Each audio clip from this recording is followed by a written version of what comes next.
Merhaba, ben Ekin Tunçeli. Kadınım, 31 yaşındayım. Küt saçlarım var ve kahküllerim var ve saçlarımı yarım yukarıdan topladım. Üzerimde şu an pembe kayık yakalı bir tişört ve altımda kırmızı bir pantolon var. Şu an siyah perdeli bir performans odasındayım ve arkada gök mavisi oldukça büyük bir yastık silindir şeklinde ve bir de onun oldukça küçük hali var. Ben çağdaş dans sanatçısıyım. Aslında üretimleri dans, tiyatro, müzik olarak ayırmayı çok sevmiyorum. Yani sahne sanatları alanında aslında üretim yaptığımı söyleyebilirim. Yaklaşık 2015'ten beri yani 6 yıldır üretim yapıyorum. Üretimlerimde gündelik objeler veya hayatımızda çok aşina olduğumuz gündelik materyalleri kullanıp bunları farklı anlamlar yükleyerek kullanmak çok sevdiğim bir yöntem. Renk kullanmayı genelde çok seviyorum. Müzik üzerinden genelde üretimlerim gidiyor. Muhtemelen bu işe başlamamın kaynağı müzikal olduğu için olabilir. Bugün sergilediğim performans aslında benim 2019 yılında gerçekleştirdiğim bir performanstı. O zaman sadece küçük yastığı kullanmıştım. Aslında büyük yastığın işin içine girmesinin sebebi hepimizin yaşadığı hayatlarında büyük değişikliğe sebep olan pandemi oldu aslında. Yani her şey çok daha zorlaştı, her şey daha ağırlaştı. Performansın genelinden bahsedecek olursam, özellikle şu dönemde şunu çok fark ediyorum. Sanki her şeyi makineler yapıyor ve artık özellikle sahne sanatları alanında çok da gerek yok mu acaba? Biz insanların bu dünyadaki yeri ne? Makineler dünyayı ele geçirecek mi? Gibi böyle hep kaygılar olur ya. Onun üzerine düşündüğüm bir dönemdeyim şu an ve şunu fark ettim. Gerçekten bize özgü kalan hakikaten tek şey galiba o karar verme aşamalarımız, kararsızlıklarımız ve oradaki araflar. Çünkü makineye kodluyorsunuz, bir şey veriyorsunuz ve o yapıyor. Yani orada bir bizde olan boşluk anı, ya o anlamama halimiz var ya bizim böyle bir kaldığımız.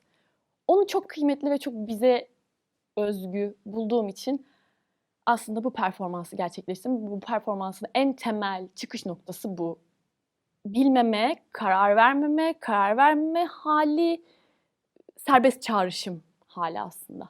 Bir sanatçı olarak değindiğim konular hep cinsiyet üstü bir yerde. Daha doğrusu hep insan olmak, insanların sorunları üzerine. Karar verememek, kararsızlık, ne yapacağını bilmemek, genelde bunlar üzerine çok odaklandığım bir dönemdeyim ve bunun hiçbir şekilde herhangi bir cinsiyete ait olmayan kavramlar olduğunu düşünüyorum. Kişi olarak gündelik yaşantımda da bilmiyorum, belki şanslı bir background'dan geldim. Şanslı bir çevrede büyüdüğüm için insanları hiçbir zaman cinsiyetleri üzerinden tanımlamayı tercih etmiyorum. Benim için o kişi, karakteri, yaptıkları kıymetlidir. Tabii ki insan hakları özelinde ve yaşadığımız coğrafya gereğiyle çok problemli noktalar var.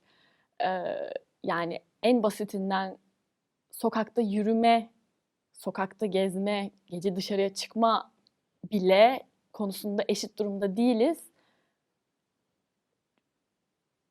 Buna söyleyebileceğim maalesef bir şey yok. Bir şey söyleyebilmeyi çok isterdim ama tek dileğim sosyal hayatımızda da kendi içimde düşündüğüm noktadaki eşitliği yakalamak diyebilirim. Sahne sanatlarının hem üretici olarak hem performansçı olarak çok çok içinde bulunan bir insanım ve 2020 Mart'tan itibaren hiçbir şey yapamaz olduk. Ve sanki sahne sanatları dünya üzerinden siliniyormuş gibi bir imaj ortaya çıktı. Tabii ki bu şartlar altında bir performans gerçekleştirebilmek bile benim için çok mutlu bir an. Yani bilmiyorum, ben zaten her zaman gösteri yapmayı ve düğün, dernek, bayram coşkusuyla karşılayan bir insan ve bu yokluğun içinde gerçekten çok iyi geldi. WoW İstanbul Festivali'ne de aslında bundan ötürü çok teşekkür ediyorum. Bunun bir parçası olmak, hala işimi yapabiliyor olduğumu bilmek gerçekten çok iyi hissettirdi. Umarım seyirciler de aynı şekilde bu hislere sahip olabilirler.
kıssadan hisse gibi olduğu için hiç mutlu değilim ama bu fikirlerimi paylaşmam gerektiğini de düşündüm. Artık makineler neredeyse her şeyi yapıyor, her